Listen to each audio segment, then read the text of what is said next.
Dark Shadows, number 42. BTR 22067, Air 22867, take one.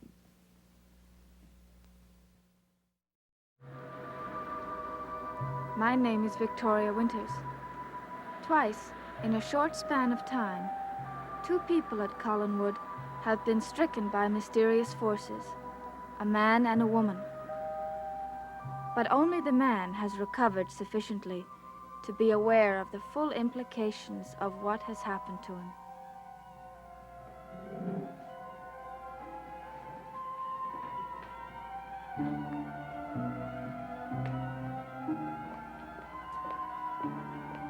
Good morning, Dr. Guthrie. Vicky just told me you wanted to speak with me. I do. Please, sit down, Carolyn. She was very mysterious. Implied that something very important had happened, but wouldn't say what. Something very important as far as this case is concerned has happened. Don't keep me in the dark. What is it? Well, somebody else may have experienced just about the same thing that your mother did. Who? I did, Carolyn. That can't be. Well, why not? You're well. You're here. If I suspect is true, then I was extremely lucky. What exactly happened? Well, just yesterday afternoon, right here in this room, I suddenly found myself becoming faint. I lost all consciousness of where I'd been and even how much time had elapsed. I had no idea how I'd gotten here. That's exactly what happened to my mother. How awful for you. Well, at the time I thought so. But now I think it was extremely fortunate. You see, I know who my adversary is. What do you mean? Well, as I told you, something happened to stop the job of putting me into the trance. And unlike your mother, I know where I was and who I was with. I had just paid a call on Laura Collins.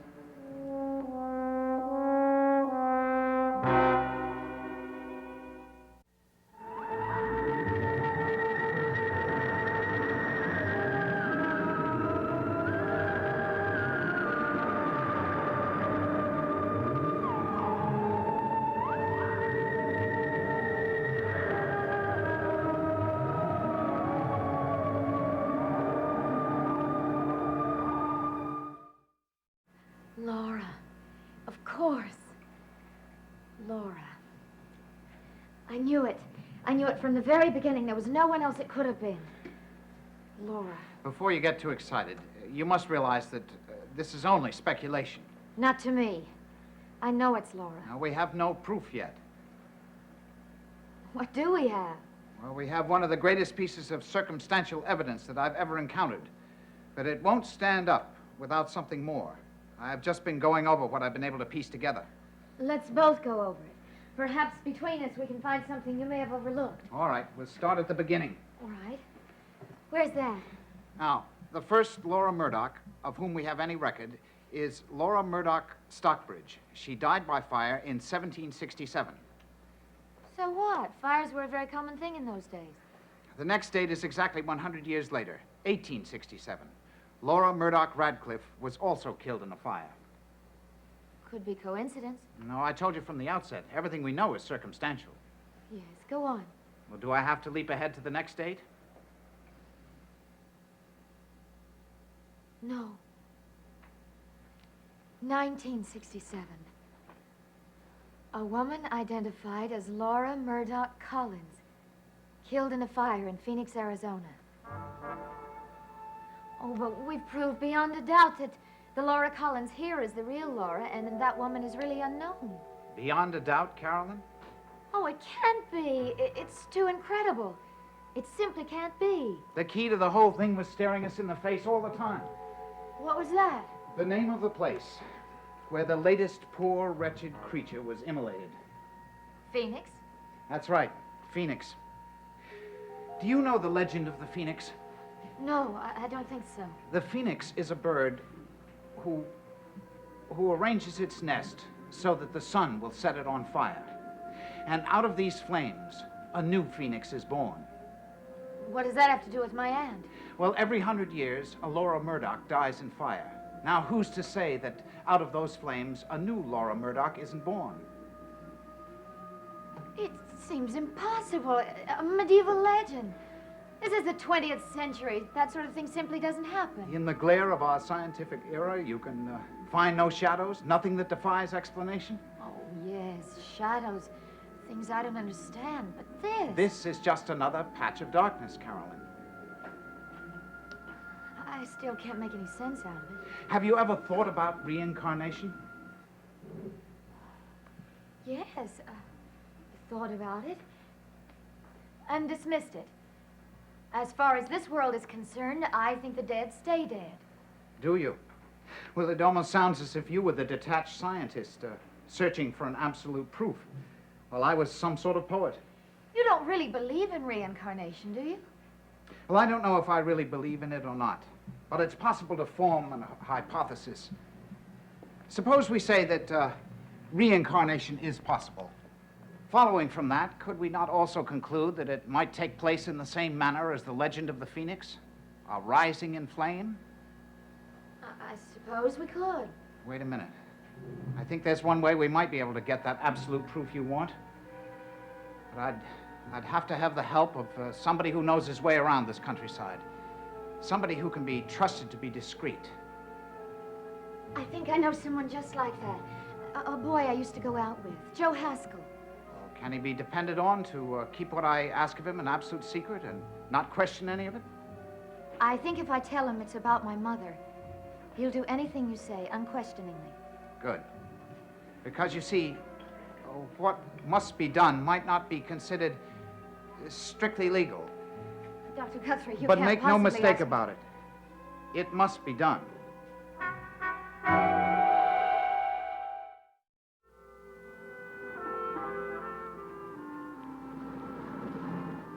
Well, I don't get it. Oh, be patient with me, Joe. It's not that easy. Well, the point is it should be. Sure. We all read fairy tales. And they lived happily ever after. Why not? Because I'm not Sleeping Beauty. My eyes are wide open and I've got responsibilities. Well, I'm no Prince Charming either, but my eyes are open too. You know what they see? Joe, Maggie, you know what they see? no, what? A girl I love, who I think loves me. Is anything simpler than that?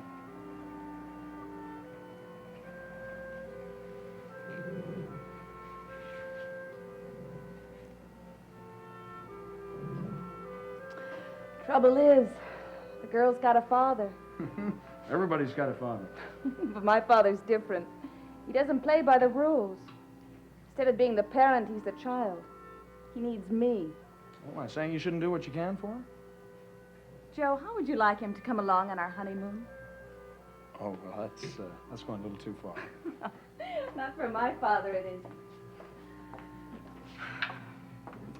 Joe, you know I can't leave him.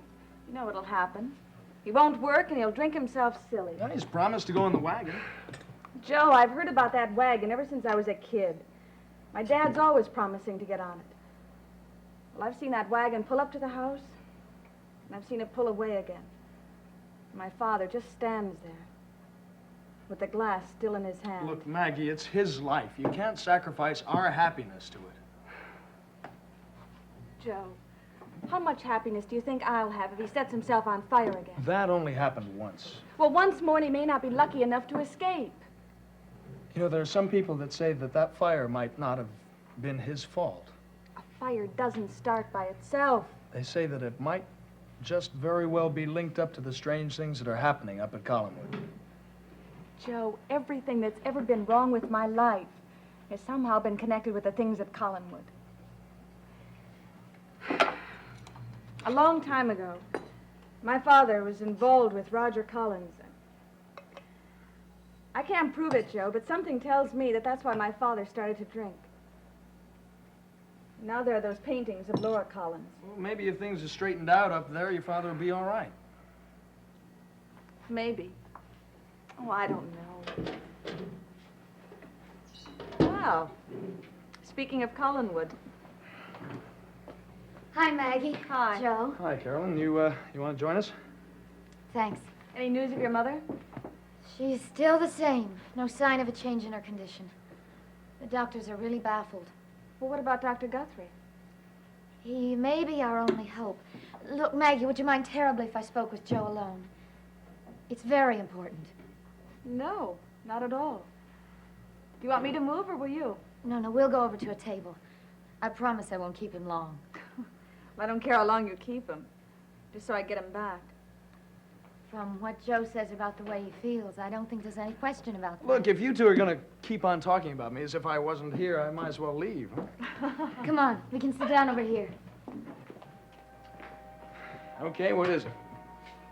Joe, do you remember the day you stopped by the house to pick up Mother's ledger? Sure I did. You asked me if you could be of any help. Does that offer still hold? Well, of course. Good. Because I'm about to take you up on it. Listen, Carolyn, what you want me to do, will it help in any way to clear up some of the mystery at Collinwood? I hope so. Well, then I'm doubly willing to do it because it'll... Well, it's funny, but it'll help me. How? With Maggie, she's gotten it into her head that her father's drinking is connected with the events in your family. I can't really believe that. I think Mr. Evans just likes his drink. Now, listen, I would not be too sure. Remember that business about the paintings of your aunt? Yes, the paintings of Laura. You know, Maggie may be right at that. Well, anyway, she can't make any plans to change her life until she's sure her father's going to be all right.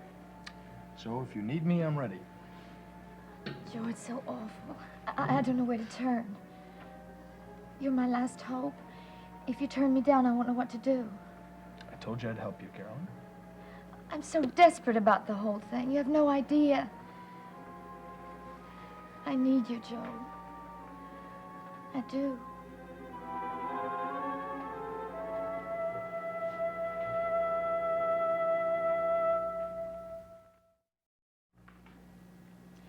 I'm sorry, Joe. I didn't mean to make such an exhibition of myself. Oh, no, don't think anything of it. I know what you're going through.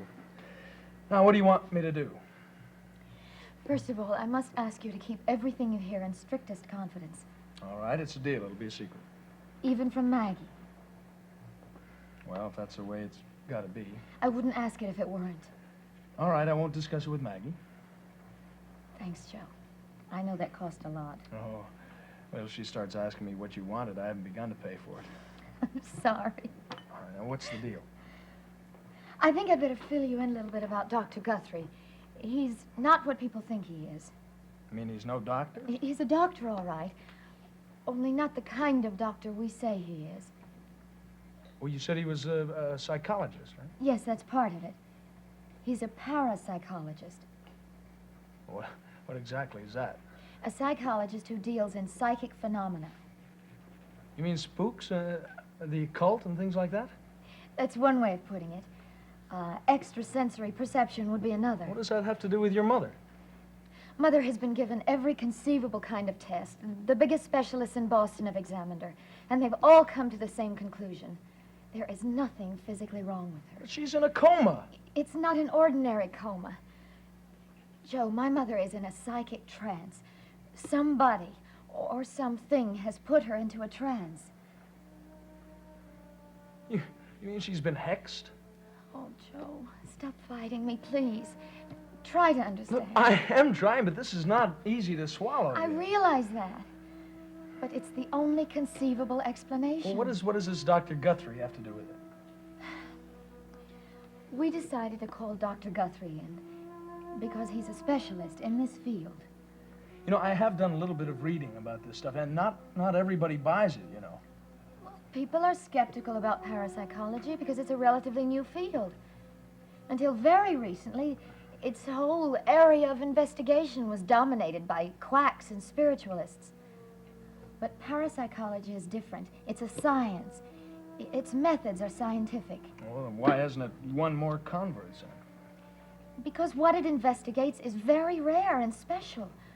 Only not so rare as most people think. Oh, I don't know, Carolyn. I always thought of you as a very level-headed girl. I am!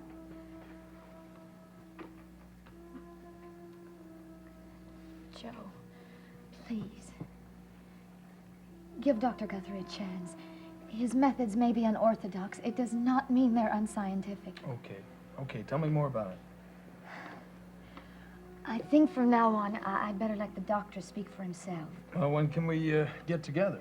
As soon as possible. Can you come with me now? Oh, no, I can't just walk out on Maggie like that. I tell you, I'll come by the house later tonight. Thank you, Joe. You have no idea how much I appreciate this. It's okay. I'll see you later.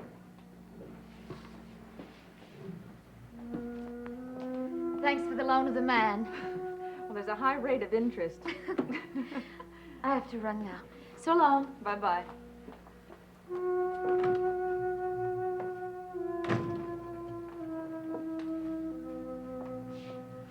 Well, what was that all about? Oh, nothing much. Say, Carolyn Stoddard doesn't come all the way down here and ask to speak to you in private about nothing much. As a matter of fact, I can't tell you anything about it. I promised Carolyn I wouldn't. Oh, I see. No, you don't. But I can tell you, Maggie, that what we discussed has nothing to do with you. If it has to do with another girl and you, especially that girl, then it has something to do with me. No, it doesn't, Maggie. Now listen, try to understand. You are my girl. Your girl you have secrets from. All right, Joe. I'll take your word for it. Hey, if we're going to get to that movie, we ought to get going. Oh, we can't go. Why? Well, I have to go up to Collinwood tonight. Joe, you're not starting in with Carolyn No, again. of course not. Well, it certainly sounds that way. She crooks her little finger and you go running. Maggie, you are my girl. I love you. And nothing is going to change that. I hope so, Joe. Because I won't give you up without a fight. I mean that.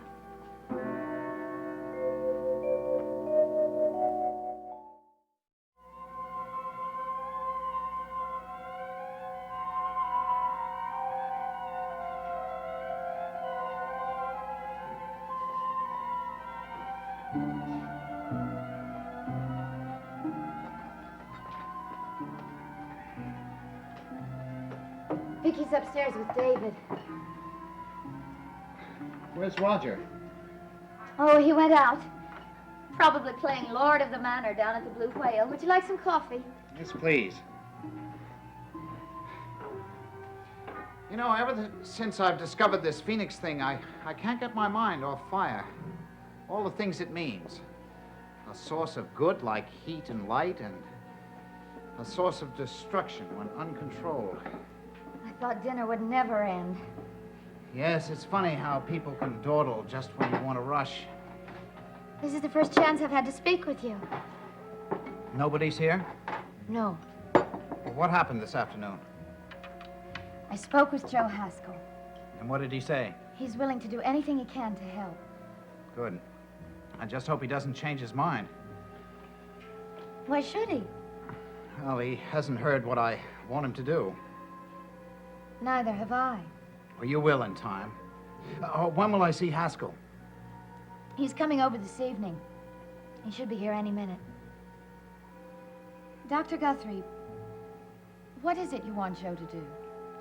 I think I'll tell both of you at the same time.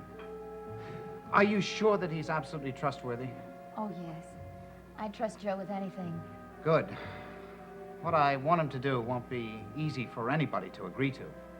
I wouldn't want Joe to get into any trouble. He's a very good friend. Now, Carolyn, I never promised that there wouldn't be any trouble. But Dr. Guthrie, Joe is sort of uninvolved in all this.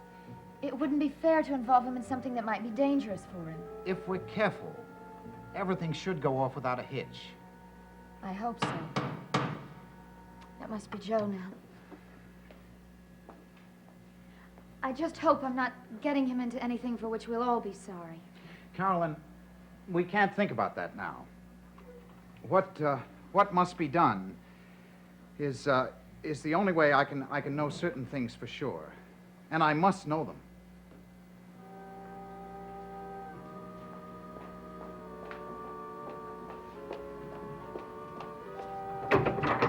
Hello, Joe. Come on in.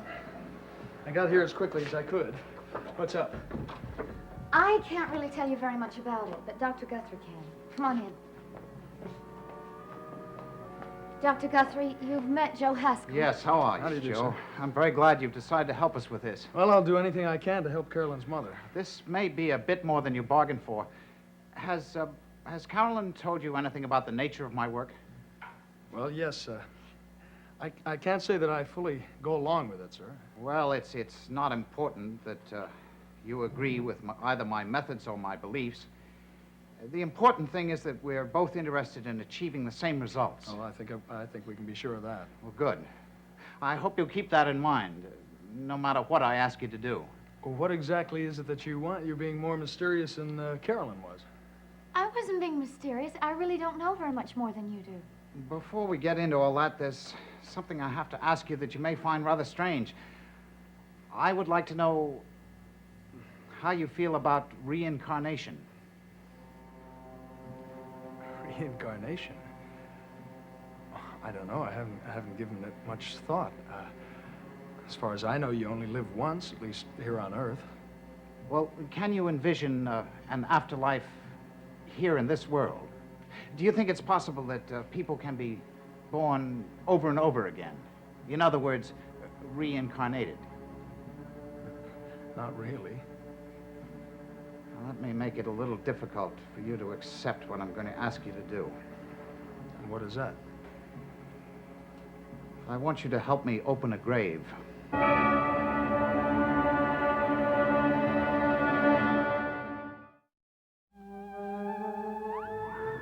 Dark Shadows is a Dan Curtis production.